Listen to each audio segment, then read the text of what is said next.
I'm going to be honest up front with or without Jalen McCullough. I think the worst part about this game for Tennessee is that their matchup disadvantages where they could exploit an Alabama weakness is not really there. We keep talking about how Alabama doesn't have great receivers. Well, they got receivers that are good enough to torch this Tennessee secondary. And so I just think that with the availability of players issues, all the news reports based on what we've been seeing this week just seems to very much favor Alabama. Because you're right, McCullough, if he can play, that could offset that a little bit. But Tillman's probably not playing. Bryce Young probably is. And it sounds like Jalen Moody is going to be back for Alabama. And that's a huge deal. I mean, Will Anderson can line up on one side at that point. What's Tennessee going to do? They're not just going to have to worry about Will Anderson at that point if Jalen Moody can go. True. And as you pointed out on offthehooksports.com, Will Anderson is not the only great player up front. Now, he may be a transcendent player, and I believe he is. I believe he's the best since Derek Thomas in terms of an edge rusher in the SEC. But if you look at what you wrote, 18 sacks as a whole, we're talking about Dallas Turner, Chris Braswell, former Vol, Henry To'o. I mean, they're really, really good. You mentioned Moody as well. So it's not just stopping Will Anderson. There's a lot more than that. And the challenging thing about Will Anderson is he is so darn fast that he can chase things from the backside. And he is so strong, which is what makes him a transcendental player, size speed ratio, is that you have trouble running at him. I mean, he is an incredibly disruptive force that might not have a single sack, but could affect the game greatly, Caleb. Oh, I agree. I don't think this is a game where I think because of Will Anderson, I don't think this is a game where Tennessee football is going to be able to win by moving the ball. Quite honestly, I think that they're going to have to. This is all on. I'm going to put this out there. Alabama's just better, like across the board. And I think, yeah, and I think this hype behind Tennessee this week is a little bit overblown. And I got to say that I think their best chance is because Will Anderson's going to kill a few drives on his own, and they're not going to be able to run the ball well. I think they have to hope that they get about 4 big plays that go for touchdowns that Heupel just draws up geniusly through the week that Alabama doesn't see coming. And I think that's the only way they're going to score, honestly, is they're going to pull off a few big plays here and there that they just drew up and caught Alabama off guard on. Well, see, I would disagree a little bit there. I don't think it's an off guard thing. I don't think Alabama's secondary is elite. I think they're always pretty good at the very least, but I don't think they're elite. And I actually like that matchup of Tennessee's receivers against the Alabama's defensive backs. I think they can make plays. I don't think it necessarily, Amanda, has to, I don't know your thoughts, but has to be anything special. They just, I think they're athletic enough, even without Tillman. I can't believe I'm saying this, but even without Tillman, I think they're good enough in the passing game to make plays against Alabama. I think they can make plays, but as we talked about before, you have to just keep people out of the red zone. That's the main issue, the main concern. And Alabama does that. Keep people out of the end zone, not the red zone. Sorry, NFL. There was no red zone hardly at all last night. But keep people out of the end zone. And the first 4 games, Alabama did not allow a passing touchdown at all. So the fact that people say, "Oh, these corners and this secondary is not that great," they actually are. No, they're not elite. I don't know anybody that said they're not good, and I wouldn't call them great. But I don't think they're elite. I mean, I don't think they're what Nick Saban's had in the past, where you would say he's had secondaries that you would say are, despite what Tennessee has done offensively, you would say there's a good chance they'll shut down Tennessee's receivers. I don't think they're that type of group this year. I think Tennessee's receivers, in a rarity, even without Cedric Tillman, have an advantage over Alabama's defensive backs. Am I the only one in the trio that thinks that? Oh, no, I agree with you on that, but let's talk about different gaps for a minute, because it's not like how great, or it's about the range. So I would say that, yes, Tennessee's receivers, I think, are likely to win the matchups with Alabama. And I think that's a good thing for Tennessee. But on the other side, And I think it's because Tennessee's receivers are great and Alabama's defensive backs are just good. But on the other side, I think Alabama's receivers are good and Tennessee's defensive backs are mediocre to potentially below average. So even though Alabama's receivers aren't as good as Tennessee's receivers, they're as likely to win the matchup. They actually could probably win the matchups in better fashion tomorrow because Alabama's receivers are going up against a worse secondary than Tennessee's receivers are. And then on top of that, then it comes down to the pass rush. And Tennessee has a pretty good pass rush, don't get me wrong. It's not in the same stratosphere as Alabama's pass rush. It's not even close. Again, I would say I believe it's a little closer than that. I'm not trying to say that Tennessee's talent is at Alabama's level. I don't think that, but I do think that Tennessee is a big defensive tackle away from having a really good front, whereas Alabama already has a really good front. To Amanda's point, Alabama is tops in pass defense in the SEC. You just kind of look back over who they played. You had Quinn Evers that got knocked out of the Texas game. You had Ewers, excuse me. You had last week Texas A&M struggled to throw the ball. Was that more Alabama or is that more of those opponents? But they do have the top-rated pass defense in the league. So I'm not sliding anyone. And to be real clear, I still think this is an upset, just like Vegas does. And I think that Alabama as a whole has more talent. And if everything plays out and Bryce Young plays the entire game, and he's effective, he's 90% or better, I think you have to probably pick Alabama in this game. But it's not like it used to be. It's a heck of a lot closer, Amanda, in terms of what we have seen this season and what we have seen the growth of this program.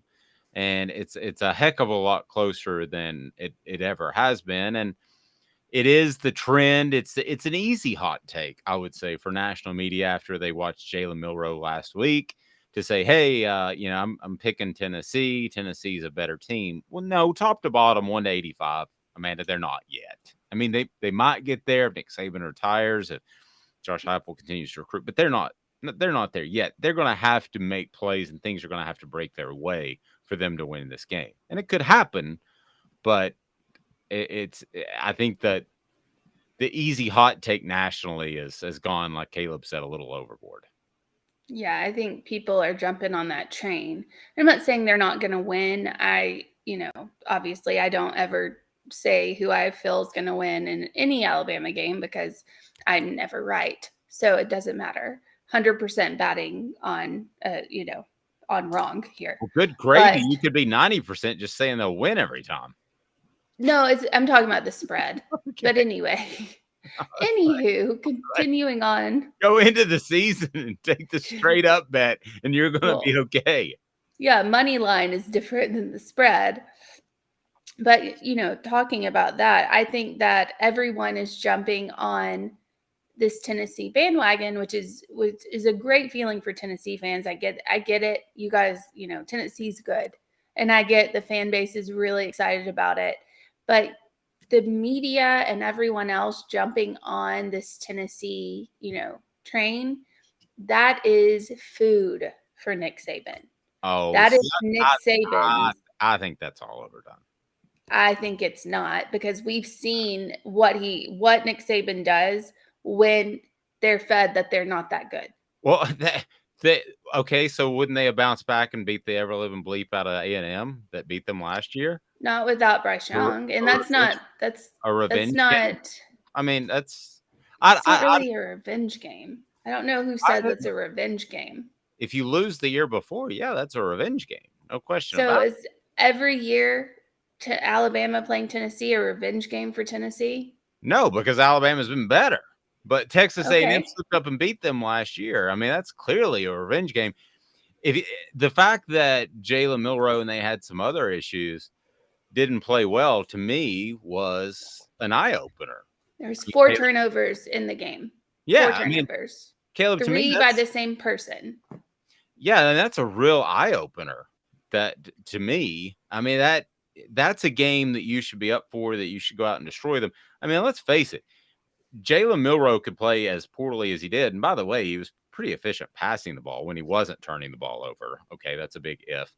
But that Alabama team should come out and destroy that A&M team, even the way Milroe played. And I think that Nick Saban likes to say that. I think he likes to talk about the rat poison and everything, but I don't think that has much of an effect. I think they're just better most weeks. I think if you look statistically, it's different than what you would think it is. Then what? Then saying that Saban doesn't capitalize on that. Saban uses that to motivate his team. They get up after they're considered not that they're going to get blown out. Look at the SEC championship. Everyone said Georgia. But when have they ever been said? When is the last time in 15 years we said that Alabama was going to get blown out? SEC championship, Georgia last year. Nobody. Everyone. Yes, they did. Was going to get blown out. Yes, they did. Caleb, help me here. Okay, so here's what we're looking at this. We're looking at this backwards. It's not about Alabama's, like, they're not going to be Alabama doesn't win games because they're extra motivated. They weren't extra motivated last year against Georgia. What happens is they lose games a lot of times because they're not motivated. Now, what I will say is all the talk they don't take games seriously enough. And so I think we agree that they didn't take Texas A&M seriously. I never really buy the revenge game thing because Dave, here's one for you. History 2003. Remember when Miami lost to Virginia Tech and then Tennessee's going down to Miami and we hear all week, it's a revenge game for Miami. It's a revenge game. And then they turn the ball over 4 times and Kellen Winslow lets everybody know he's a soldier. And so that was I think the best game that Philip Fulmer ever coached. That was the end around to Derek Tinsley on the goal line. That took an awful lot of good fortune because that Miami team was loaded. All they had to do was let Miami implode because they knew how poorly coached Miami was. I think revenge games are fan base things. Yeah, revenge games are fans. That's not the team. Right, exactly. So what I'm saying is Alabama loses normally because they're overlooking an opponent or something like that, or they just are feeling themselves a little too much. I don't think they're going to be feeling themselves too much this week. I think, and the reason I think they know they're playing a top 10 team on the road. They know they struggled last week. And also I'm trying to remember, when has Alabama struggled 2 weeks in a row under Nick Saban against teams they're better than? When have they struggled 2 weeks in a month, which they have? I mean, I think that this Alabama team is beatable, but again, this rat poison stuff is the point of the rat poison thing is that this Alabama team is much better than 99% of the people they play.